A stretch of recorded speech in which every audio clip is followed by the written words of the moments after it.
కృష్ణకుమార్ గారు నమస్తే అండి. నమస్తే అండి. మేడం, ఒక సీనవైట్ల సినిమాలో కొంతమంది నేను నీట్గా కొడతారంటారు, కానీ నేను నాటుగా కొడతాను అని, ఇలాగ నీట్గా కొట్టడం నాటుగా కొట్టడం అని ఒక డైలాగ్ ఉంది ప్రాస. ఈ నాటు కొట్టుడు ఏంటంటే జగన్మోహన్ రెడ్డి గారిదండి. ఎవరినన్నా టార్గెట్ చేశాడంటే ఇంకంతే. అర్ధరాత్రి వెళ్ళడం, ఏదో పెట్టి కేసు పెట్టేయడం, లాక్కొచ్చేయడం, అయితే కుమ్మూతలు పడేయడం, లేదా సెటిల్మెంట్ చేసుకోవడం, లేదా బలవంతంగా రాయించుకోవడం, కోర్టులైనా ఇంకేదైనా. అవన్నీ చూసాం మనం. ఈ నీటి కొట్టుడు అనేది మనం కొంచెం సుదీర్ఘంగా ఆలోచిస్తే గానీ అర్థం కావట్లేదు. ఎవరిదంటే చంద్రబాబు నాయుడు గారిదేమో అనిపిస్తుంది నాకు. దేనికంటే, సరే, తెలుగుదేశం క్యాడరు వీళ్ళందరూ కూడా పూర్తిగా ఆ, ఒక నిరాశలో ఉన్నారు, నైరాశ్యంలో ఉన్నారు. ఏంటి ఏమీ జరగట్లేదు. వాళ్ళు ఏంటంటే ఒక ఫాస్ట్ ఫుడ్ లాగా ఎక్స్పెక్ట్ చేస్తున్నారు, వెంటనే పడేసి లోపల బాధేయాలని. కానీ ఇక్కడ చూస్తా అంటే చంద్రబాబు నాయుడు గారు వాళ్ళని సుప్రీంకోర్టు దాకా వెళ్ళనిస్తున్నాడు. అక్కడ వాదనలు, సుప్రీంకోర్టులో వాదనలు అంటే తేలిక కాదు. మళ్ళీ ఎన్ని ఆప్షన్స్ అన్ని దారులన్నీ మూసుకుపోయాక ఇంకా వేరే గత్యంతరం ఏం లేక వాళ్ళే వచ్చి అరెస్ట్ అవుతున్నారు. మీరు చూడండి, గనుల శాఖ డైరెక్టర్ కానీ, అలాగే చాలా అనేక ఎగ్జాంపుల్స్ ఉన్నాయి అలాగా. అంటే జగన్మోహన్ రెడ్డి గారు జేబుకి పూర్తిగా క్షవరం చేసే కార్యక్రమం ఏమన్నా చంద్రబాబు నాయుడు గారు తీసుకున్నారు అనుకోవాలా. దేనికంటే ఒకటి కాదు రెండు కాదు, కొన్ని వేల కేసులు పెట్టొచ్చు. అన్ని లెక్కకు మించి మిక్కిలిగా చేశారు వాళ్ళు గతంలో. చెప్పండి మేడం. ఇప్పుడు జగన్మోహన్ రెడ్డి జేబుకి చిల్లు పెట్టడం అనేది జరిగే పని కాదు. ఎందుకంటే ఇవాళ దేశం మొత్తం మీద అత్యంత ధనవంతుడైన ముఖ్యమంత్రి. అయితే ఆయన డబ్బులు ఎందుకు ఖర్చు పెడతాడు అసలు? ధనవంతుడు అయినప్పటికీ కూడా మీ వాటాలు మీకు ముట్టినాయి కదా, మీ డబ్బులు మీరు ఖర్చు పెట్టుకోండి అని చెప్తాడు. వాళ్ళ సకల శాఖ మంత్రి ఒకసారి స్టేట్మెంట్ ఇచ్చారు, మా నాయకుడు కప్పు కాఫీ కూడా ఇవ్వడు వచ్చిన వాళ్ళకి అని. అంటే కప్పు కాఫీ కూడా ఇవ్వకుండా పార్టీని నడపగలుగుతున్నాడు అంటే ఇది మామూలు విషయమా చెప్పండి? అయినప్పటికీ ఆయన చుట్టూ బెల్లం చుట్టూ ఈగల్లాగా ఎంతమంది ఉన్నారు. అయితే అఫ్ కోర్స్ ఇప్పుడు లేరు అనుకోండి. అందుకే లక్ష్మీ పార్వతి లాంటి రాజకీయ అజ్ఞానికి పార్టీ ప్రధాన కార్యదర్శి ఇచ్చారు అంటేనే వాళ్ళ డొల్లతనం అంతా అర్థమవుతుంది. అక్కడ మిగిలింది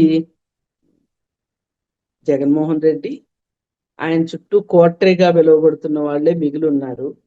వాళ్ళు ఇప్పుడు ఆ ముళ్ళ కిరీటం పెట్టించుకుంటానికి సిద్ధంగా లేరు కాబట్టి ఆవిడ్ని జాతరలో కోడిని బలిచ్చినట్టు తీసుకొచ్చి ఆవిడకి ఆ పదవి ఇచ్చారు. పాపం అసలు పార్టీ ఆఫీస్ లో కుర్చీలు టేబుల్ ఇస్తారో కూడా లేదు. ఇది పరిస్థితి. అంటే ఆయన పార్టీలో వాళ్ళతోటి ఎలా మెసులుతాడు, ఎలా మెలుగుతాడు అనే దానికి ఇది ఉదాహరణ.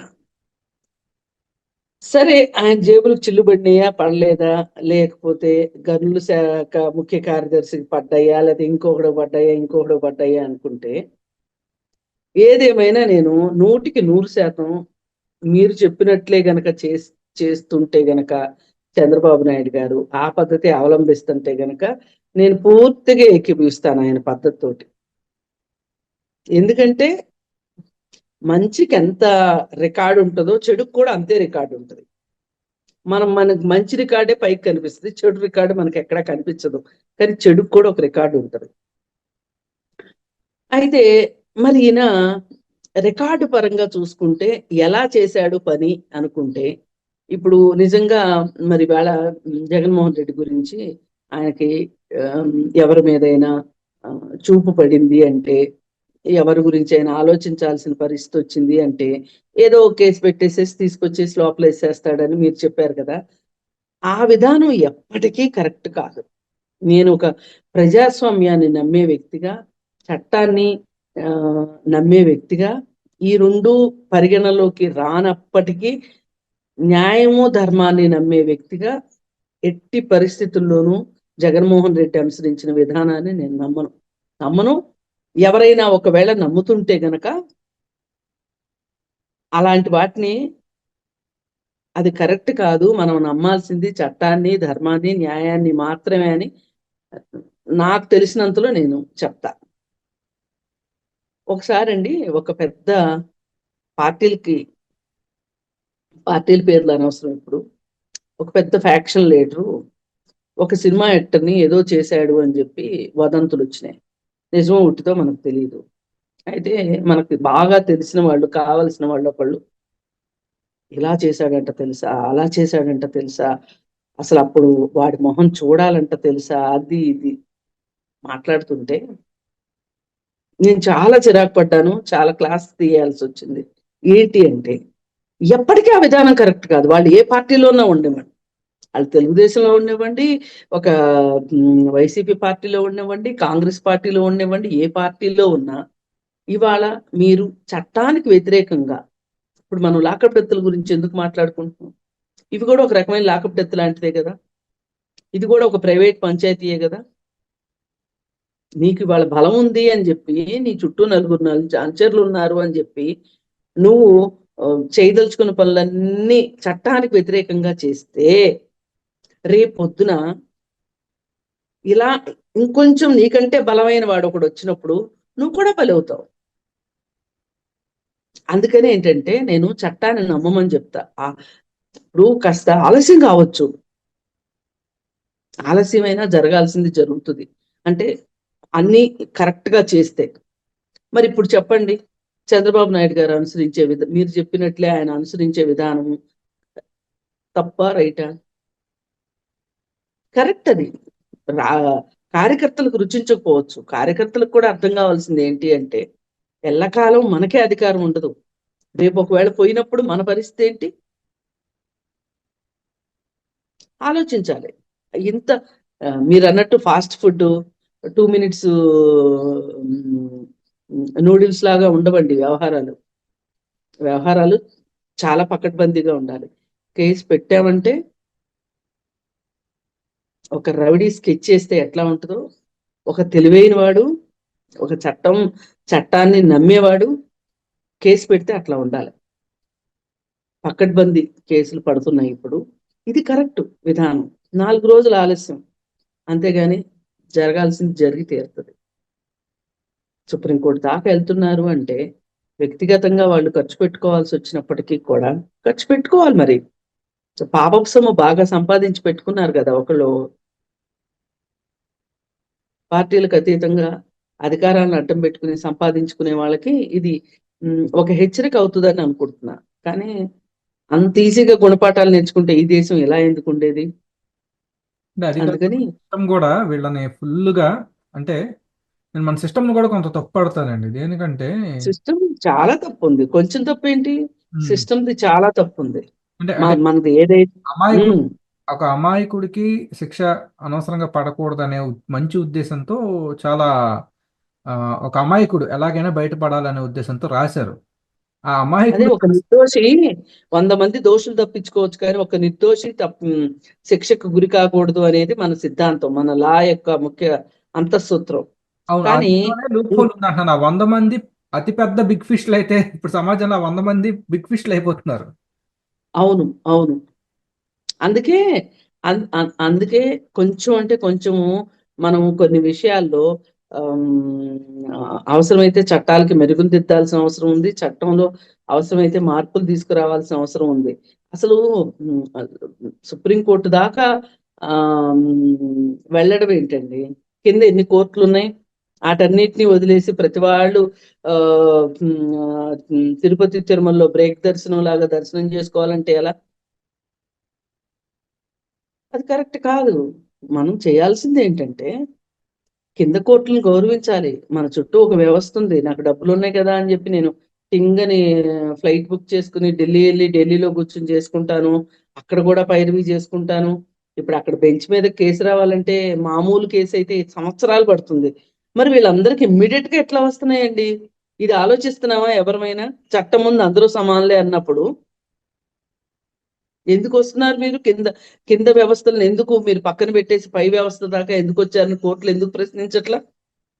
ఎందుకంటే ఎవరికి కావాల్సినవి వాళ్ళకి ముడుతున్నాయి కాబట్టి. ఒక అవినీతి పరుడైన ఒక అధికారిని శిక్షించే క్రమంలో అతను సుప్రీంకోర్టు దాకా వెళ్ళగలిగాడంటే ఈ కేసు కోసం ఎంత అవినీతి చేయకపోతే అక్కడ దాకా వెళ్ళగలుగుతాడు? పైగా మనం అసలు కొన్నిటి విషయాల్లో ఆమ్, మనం చైనా పేరు చెప్తే దడుచుకుని సస్తాం కానీ ఇష్టపడం కానీ కొన్ని విషయాల్లో వాళ్ళు చాలా ఆ కొన్నిటిని ఎంత రిలాక్స్డ్ గా వదిలేస్తారో కొన్నిటిని అంత పట్టుకుని కూర్చుంటారు. ఇప్పుడు సహజ వనరుల విషయం వచ్చింది అనుకోండి, ప్రపంచంలో సహజ వనరులైనా వాళ్ళు తీసుకొచ్చి పెట్టుకుంటారు కానీ వాళ్ళ సహజ వనరుల దగ్గరికి ఈగను కూడా వాళ్ళనివ్వరు. మనము ట్రక్కులు పంపించేస్తున్నాం ఇక్కడి నుంచి సహజ వనరుల్ని చైనాకి. ఎందుకు వాళ్ళకున్న తెలివి మనకి ఎందుకు లేదు?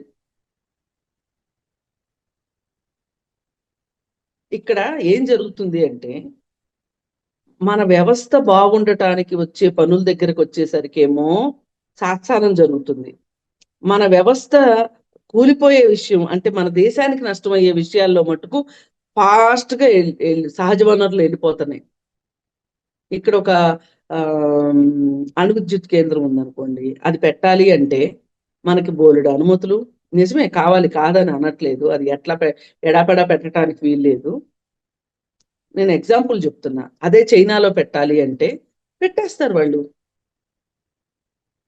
కానీ మళ్ళీ అదే బిగింపు వాళ్ళు వాళ్ళ సహజ వనరులు కాపాడుకునే దగ్గర కూడా అదే బిగింపు చూపిస్తారు.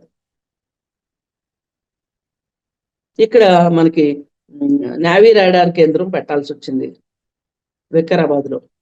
పెట్టాల్సి వస్తే దాని గురించి ఎన్నో తర్జన భర్జనలు. ఒక ప్రభుత్వం 4 సంవత్సరాలు కాలయాపన చేసింది.